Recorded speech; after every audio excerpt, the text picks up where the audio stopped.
Mesdames et messieurs, bienvenue à mon milieu mes services. Aujourd'hui, je suis en compagnie de Manon Houle de la fermette d'Antan à Percé. Manon Houle, bonjour. Bonjour. Vous allez bien? Oui. Vivement le printemps. Oui, parce qu'en ce moment, au moment où est-ce qu'on tourne ça, on vient d'avoir une bonne tempête de neige encore au mois d'avril. Donc, J'espère que c'est la dernière grosse, là. L'hiver est toujours trop long, là. Les abeilles doivent trouver ça long aussi, en dessous de la neige, là. J'imagine. D'ailleurs, on les a à côté de nous autres, puis elles ont l'air encore pas mal tranquilles. Oui, au printemps, on les voit un petit peu plus bouger. La ruche vitrée, évidemment, ça descend un peu la population ce temps-ci de l'année. Dans les ruches aussi, c'est critique. Il y a un petit peu moins de monde. Je suis obligée de les nourrir. Ça, c'est comme artificiel, comme ruche. Hein. C'est à l'intérieur. Ils ont moins besoin de manger pour dégager de la chaleur et se tenir au chaud. Mais ça fait un 3e nounours là, que je leur donne de miel pour être sûr qu'ils en manquent pas là, avant de passer avant que le printemps arrive. Mais au printemps, on les voit rentrer et sortir ici du mur. Ils rentrent et ils sortent. Là. Ils ont une petite entrée. Puis, ils ramènent du pollen aux pattes pour nourrir les larves. Et à ce moment-là, on voit la reine un petit peu plus se déplacer pour voir lesquelles des alvéoles sont prêtes là, pour qu'elles puissent pondre dedans. Puis, elle peut pas pondre plus d'œufs qu'il y a du monde pour s'en occuper. Puis, c'est quand même assez fascinant. Les gens pensaient pas que les abeilles puissent être aussi foncées. Il y a plusieurs races d'abeilles. Il y a des couleurs plus noires, plus jusqu'au jaune, brun jaune, plutôt comme les italiennes. J'avais une ici là, qui était un petit peu plus brune. On vous montrera ça après. On fera le tour après. Alors moi, c'est ça. Alors, je fais de l'interprétation des abeilles. Et je montre aussi, quand on va faire le tour, à mettre des feuilles de cire dans les cadres. C'est de la petite ébénisterie, réparer des cadres où on va mettre une feuille de cire dedans et les abeilles vont bâtir de chaque côté du cadre, là, un peu comme celui-là, vous voyez? On met une feuille de cire, puis les abeilles vont bâtir de chaque côté du cadre, ils vont remplir ça de miel et ils vont mettre une autre couche de cire par-dessus. Puis alors moi, ma job, c'est de récolter le miel, d'enlever la couche de cire qui est sur le dessus et mettre le cadre, normalement, moi, c'est un cadre à 4 paniers. C'est une centrifugeuse qui fait sortir le miel, puis faut le filtrer avant de le mettre en pot.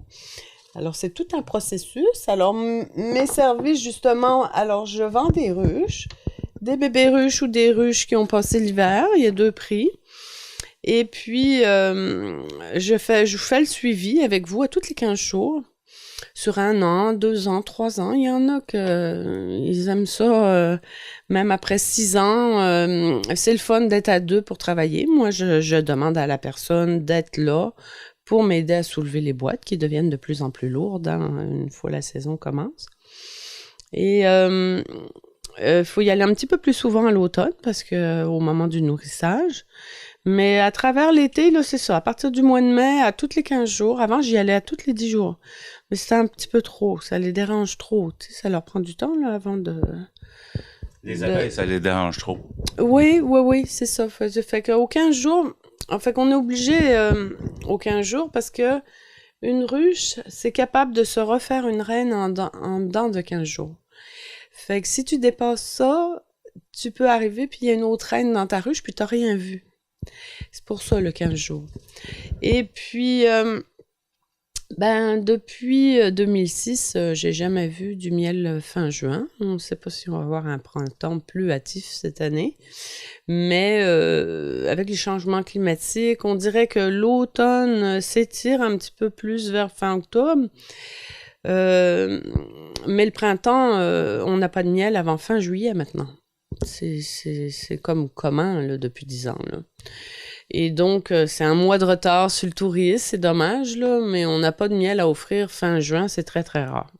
À moins d'en garder pour l'année prochaine, je peux faire goûter au miel quand les gens viennent ici. J'ai plusieurs variétés de miel, il n'y a pas un miel qui se ressemble dans la région. Et J'imagine à cause des variétés de fleurs aussi. c'est ça, de la variété de fleurs, puis de la quantité aussi, hein, parce que s'il y a plus d'une quantité de fleurs, ben ça va goûter plus ce fleur-là. On peut faire des analyses polliniques pour savoir quel genre de plantes quel genre de fleurs composent nos miels.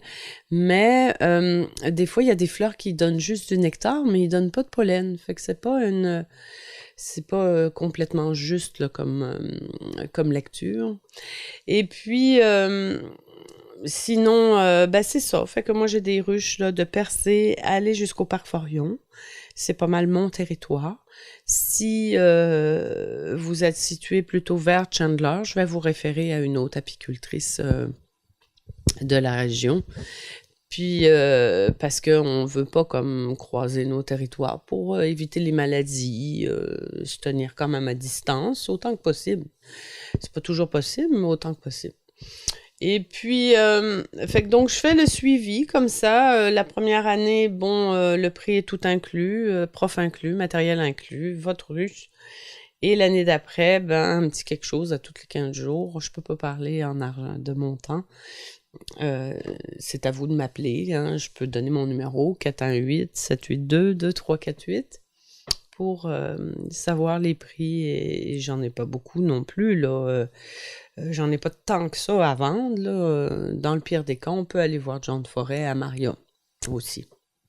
Puis c'est quand y a-tu un moment qui est meilleur pour acheter une ruche et la démarrer? Ben, quand j'ai commencé à vendre des ruches, il y a à peu près 7 ans de ça, je demandais un dépôt pour réserver sa ruche à l'automne, la moitié du montant, puis l'autre moitié quand j'arrive avec la ruche dans la cour. Je signe des contrats où je décris tout le matériel que je fournis pour ce montant-là. Et puis c'est ça, c'est une aventure qui commence. Hein, mais les gens... puis ben moi, je cherche vraiment un apiculteur un jeune qui aurait pas de sous. Je cherche à former de la relève aussi parce que j'arrive bientôt à un demi-siècle et le dos, j'ai plus le dos que j'avais. C'est tout le temps, comme je disais, je vends des ruches, mais je m'attends à ce que la personne soit là à toutes les 15 jours. En général, ça serait le week-end parce que je vais être ouvert au public la semaine de 10h à 3h, les week-ends ou les après-midi, ben, sur rendez-vous. Donc, j'essaye d'aller dans mes ruches les fins de semaine. Alors, ça me prend une grande journée pour faire la gang vers Gaspé. Il faut qu'il fasse beau. Et les ruches dans le coin ici, ben, nos journées. Fait que je suis occupée une journée semaine quand même les week-ends autant que possible dans mes ruches. Et puis, c'est ça que c'est d'autres que je vais montrer à l'apiculteur ou l'apicultrice qui démarre comment mettre les feuilles de cire dans les cadres. Là, on va vous montrer ça tout à l'heure dans le coin. Il y a une petite machine là, qui fait passer de l'électricité dans un fil. Ça fait fondre la cire et ça maintient la feuille de cire dans le cadre. Parce qu'il faut quand même que ça soit solide. Ça contient quelques livres de miel par cadre. Et voilà, on a la chance d'avoir une belle région avec des belles fleurs. Il n'y a pas de monoculture, c'est plutôt sauvage. On a une très belle qualité de miel par ici. J'offre aussi de la lecture. Hein. Alors, quelqu'un qui est passionné d'apiculture, quelqu'un du coin, qui veut suivre la formation et peut emprunter des livres. Alors, j'ai des livres sur l'herboristerie, parce que j'étais herboriste avant d'être apicultrice. Et j'ai beaucoup de livres sur l'apiculture. J'ai des vidéos aussi qu'on peut visionner pour apprendre un peu plus sur les abeilles. Et puis, je vends des produits de premiers soins. J'ai commencé comme ça l'apiculture. J'avais besoin de cire d'abeille pour mes onguents. Et donc, j'ai une herboriste qui vient juste d'avoir une petite fille, d'ailleurs, Cynthia Dupuis. Sa petite entreprise s'appelle Les Guérisseuses des Bois. Et j'ai un peu de ses produits aussi en main ici sur place, là, ses tisanes, ses onguents aussi. Alors, ça fait un complément. Et elle partage la plupart de mes présentoirs, là, parce qu'au printemps, j'en ai un petit peu moins. Fait que ça prend des fois l'été avant de finaliser mon huile calmante. Dès le mois de juin, je me remets à faire de l'onguent de consoude, qui est très bon pour les gerçures, les coupures, les brûlures, l'eczéma, le psoriasis. Ça calme toutes les démangeaisons, ça refait la peau vite. Ça fait 25 ans que j'ai eu cette très bonne recette-là, puis j'avais besoin de cire d'abeille pour mes onguents. Et c'est comme ça que j'ai commencé à courir les apiculteurs. Et je me suis offert pour aider. Et c'est un peu ça que je lance un petit message. Quelqu'un qui voudrait apprendre, de faire comme moi, venir me proposer son aide en échange, probablement qu'il pourrait partir sa propre ruche. Moi, j'allais aider John en été à tous les 15 jours. J'ai eu des sous même l'année d'après pour payer pour de la formation. Parce que c'est quand même du temps à consacrer. Et puis, faut avoir des bons yeux parce qu'il faut trouver la reine dans une ruche. Et puis, on ne veut pas l'écraser. Une reine peut vivre 4-6 ans, là, mais il y a des apiculteurs, au bout de 2 ans, ils trouvent qu'ils ne pondent pas assez. Ça dépend, il y a plusieurs techniques, il y a plusieurs mentalités par rapport aux abeilles. Et donc, il y en a qui remplacent leur reine à toutes les 2 ans. Moi, je trouve ça triste, là, autant que possible, la faire vivre le plus longtemps possible, à moins qu'elle ait vraiment des problèmes de ponte, parce qu'elle s'affaiblit, elle ne peut pas passer l'hiver. Fait que voilà, je sais pas si tu voulais goûter au miel, là, on est après parler en même temps. Je me suis mis de la lecture à côté ici. Je veux rénover mon jardin botanique. Ça fait déjà 20 ans de ça que j'avais partie des sentiers éducatifs avec des jardins botaniques de plantes médicinales, aromatiques et médicinales. Donc, mon dilemme en ce moment, c'est de trouver les 40 premières fiches que je vais faire jusqu'à 80. On peut aller quasiment à 120 fiches avec les arbres aussi.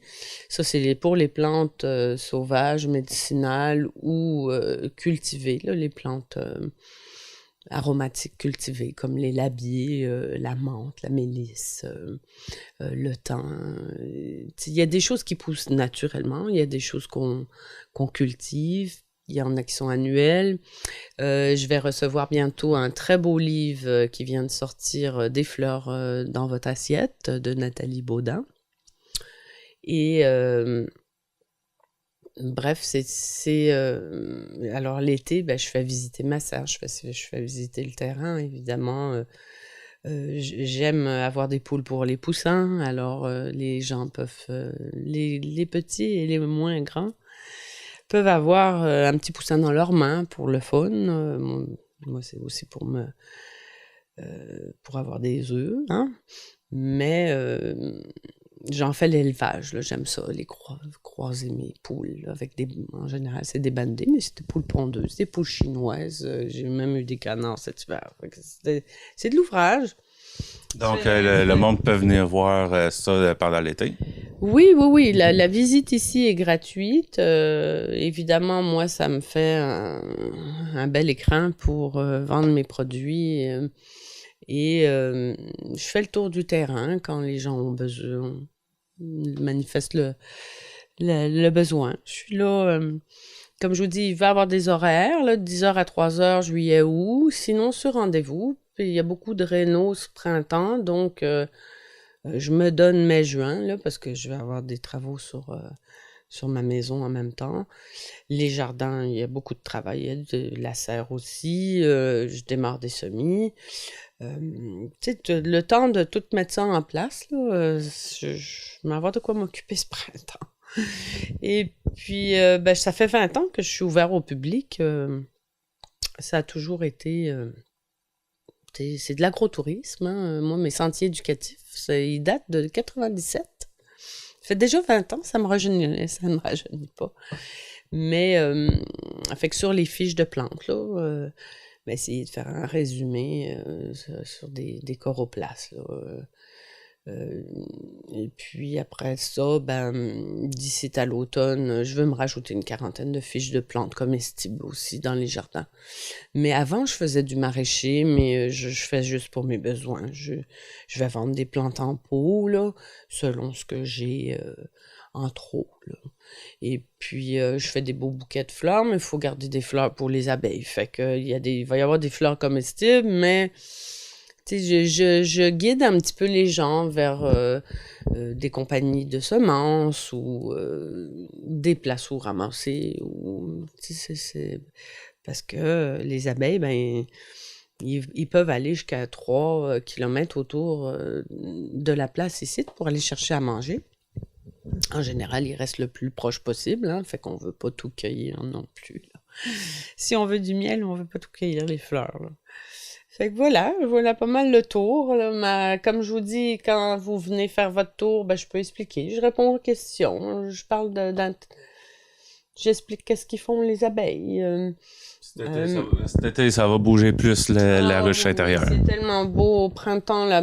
Bientôt, là, ils vont sur les saules. Dès qu'il fait un 10-15 degrés, ils commencent à sortir. Ils vont sur le haut des arbres. Et ils vont sur les peupliers baumiers, surtout. Et puis, ils vont aller chercher toutes les résines qu'ils peuvent et le pollen sur les premiers arbres qui viennent en fleurs, là, comme les saules, comme les noisetiers. Après ça, on voit dans les arbres, c'est les amélanchiers. Évidemment, on a les pommiers, les cerisiers, puis là, les petites fraises. Puis, en tout cas, la saison est déjà bien partie là, quand tout ça arrive, là. Donc, on fait le tour de la boutique? Oui, on va se lever. Vous allez pouvoir visionner ma petite boutique. Bon, ça, c'est mon petit coin atelier. Alors, comme je vous disais, j'ai comme un plateau ici dans lequel on peut mettre une feuille de cire. Avant, il faut tendre les fils qu'il y a sur le cadre. On vérifie si le cadre est bien solide. On rajoute les clous. Tu vois, des fois, il manque des clous pour solidifier le cadre. Et après ça, on enfile la feuille de cire et on va utiliser cette petite machine-là pour mettre de l'électricité dans le fil. Et ça va fondre la feuille de cire. Et il faut faire attention, évidemment, que ça ne passe pas à travers. Sinon, on coupe ça comme dans du beurre. On va couper la feuille de cire. Puis, les abeilles, après ça, vont bâtir de chaque côté de la feuille. Ça, c'est des demi-feuilles pour faire des gâteaux de miel. Alors, comme vous pouvez voir, vous avez la feuille avec déjà des empreintes d'alvéoles. Et les abeilles vont bâtir de chaque côté de la feuille. Et on n'a plus qu'à couper avec un couteau pour faire des gâteaux de miel, ceux-là. Et puis, alors j'ai des vidéos, la collection Insectia, des vidéos pour apprendre l'apiculture sur les abeilles. Et fait que ça, c'est mon petit coin, là. J'espère qu'au printemps, toutes ces belles boîtes-là vont s'en aller dehors sur les ruches. Ça peut prendre jusqu'au mois de juin, juillet, là. Après ça, vous avez, je gratte toute la cire que je peux. Avec ça, je fais des bougies. Je fais des belles bougies en cire d'abeille. Comme vous pouvez voir, j'essaye de trier. Et moi, le miel, la cire que je garde pour mes onguents, c'est la belle cire jaune, celle qu'on gratte au-dessus des feuilles de cire avant d'extraire le miel. Alors, comme vous pouvez voir, je fais des bougies et je garde les plus belles, les plus jaunes pour mes fameux onguents de Conso des Savoyennes. Comme je vous disais, ça fait 25 ans que j'ai cette très bonne recette-là à base d'huile d'olive, cire d'abeille et gomme de sapin pour les gerçures, les coupures, les brûlures, l'eczéma, le psoriasis. Ça calme toutes les démangeaisons. Ça protège la peau du froid, du soleil, les doigts craqués, les coudes calés, les pieds cornés. Ça ramène les pieds à la normale. C'est vraiment une très bonne crème. Et moi, j'ai du tonic à l'ail. Là, je ne l'ai pas ici. C'est un support au système immunitaire. C'est un petit kit de premiers soins. Et ça, c'est une huile calmante à base d'huile d'olive aussi, dans laquelle je fais macérer des fleurs ou des feuilles d'hysope, mélisse, grande camomille et millepertuis. Et je rajoute, j'avais des petites bouteilles d'huile essentielle de lavandin. Alors ma mère qui habite en Provence, c'est pour ça que j'ai mis quelques photos de lavande et de cigale. Mais maman ne peut plus m'en envoyer des grosses quantités comme avant. Fait que je peux plus offrir des beaux petits prix. J'en mets dans mon huile à mouche que j'appelle chasse vampire. Et un peu dans mon huile calmante, comme agent de conservation, mais aussi comme anti-inflammatoire.